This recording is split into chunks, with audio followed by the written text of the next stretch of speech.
எள்ளு உருண்டை எப்படி செய்யறதுன்னு பார்ப்போம். எள்ளுல நல்ல கால்சியம் இருக்கிறதுனால எலும்புகளுக்கு நல்ல வலு கொடுக்கக்கூடியது. பெண் குழந்தைகளுக்கும் ரொம்ப நல்லது. ரொம்ப ஒல்லியா இருக்க குழந்தைங்களுக்கு தினம் ஒரு உருண்டை கொடுத்தீங்கன்னா நல்ல ஆரோக்கியமான வெயிட் போடுவாங்க. ஒரு பங்கு எள்ளு, கருப்பு எள்ளு எடுத்துக்கோங்க. 1/4 பங்கு பொட்டுக்கடலை. இது ரெண்டும் எவ்வளவு எடுக்கிறோமோ அதே அளவுக்கு வெல்லம், கொஞ்சம் நெய்.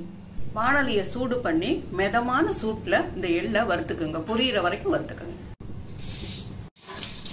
ஒரு நிமிஷத்துல இந்த எள்ளு சடசடன்னு பொரிய ஆரம்பிக்கும். அந்த பொரிய ஆரம்பிக்கும் போது இந்த பொட்டுக்கடலையும் அதோட சேர்த்துட்டு அடுப்பை ஆஃப் பண்ணிடலாம். நல்லா சுத்தமான எள்ளா பார்த்து வாங்கிக்கிங்க. அப்படி ஒருவேளை அதுல கல்லு மண் இருந்ததுன்னா அதுல நல்லா களைஞ்சிட்டு கல்லெல்லாம் எடுத்துட்டு காய வச்சு எடுத்துக்கணும்.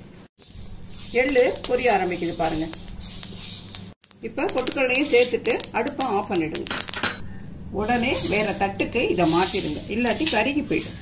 இந்த எள்ளு நல்லா ஆறுனதும் மிக்சியில போட்டு ஒரு திருப்பிட்டா போதும். 1-2 இந்த மாதிரி பொடிச்சுக்கிட்டா போதும். இதோட இப்ப இந்த வெல்லத்தையும் சேர்த்து போட்டு ஒரு திருப்பிக்கிட்டு வந்துடலாம். முதல்லயே எல்லாத்தையும் சேர்த்து ஒன்னா போட்டுட்டீங்கன்னா எள்ளு சரியா பொடிப்படாது. அரைச்சிட்டு வந்த சூட்டோட இதை உருண்டைகளா பிடிச்சிருங்க. அப்பதான் இது ஈஸியா பிடிக்கிறதுக்கு வரும். கொஞ்சம் நெய் கையில தடவிக்கிட்டு இதை பிடிக்க ஆரம்பிங்க.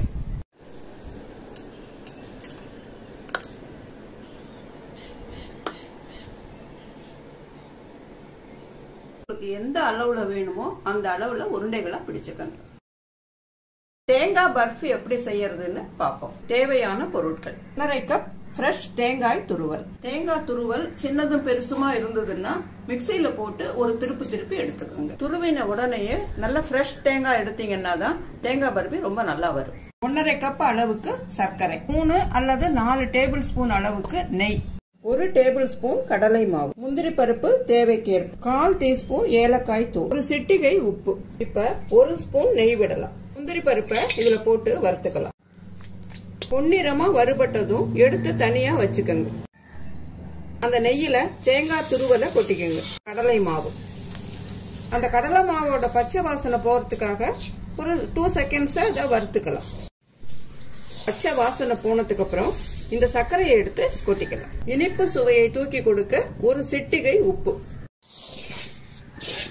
கம்மி ஹீட்ல வச்சு கிளறிக்கிட்டே இருந்தோம்னா அந்த சர்க்கரை நல்லா உருகி வந்துடும். இந்த மாதிரி சர்க்கரை நல்லா உருகி இளகி வரும். எந்த தட்டுல கொட்ட போறீங்களோ அதுல நெய் தடவி ரெடியா வச்சுக்கோங்க.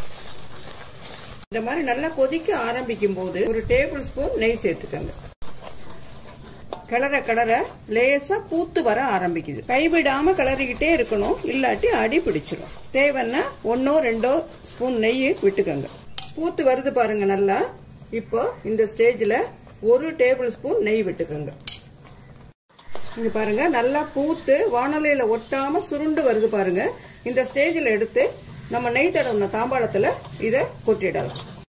இப்போ 1/4 ஸ்பூன் அளவுக்கு ஏலக்காய் பொடி சேர்த்துக்கோங்க.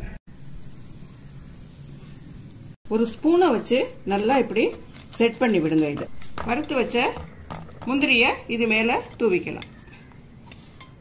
கொஞ்சம் இறுக ஆரம்பிச்ச உடனே துண்டுகள் போடலாம்.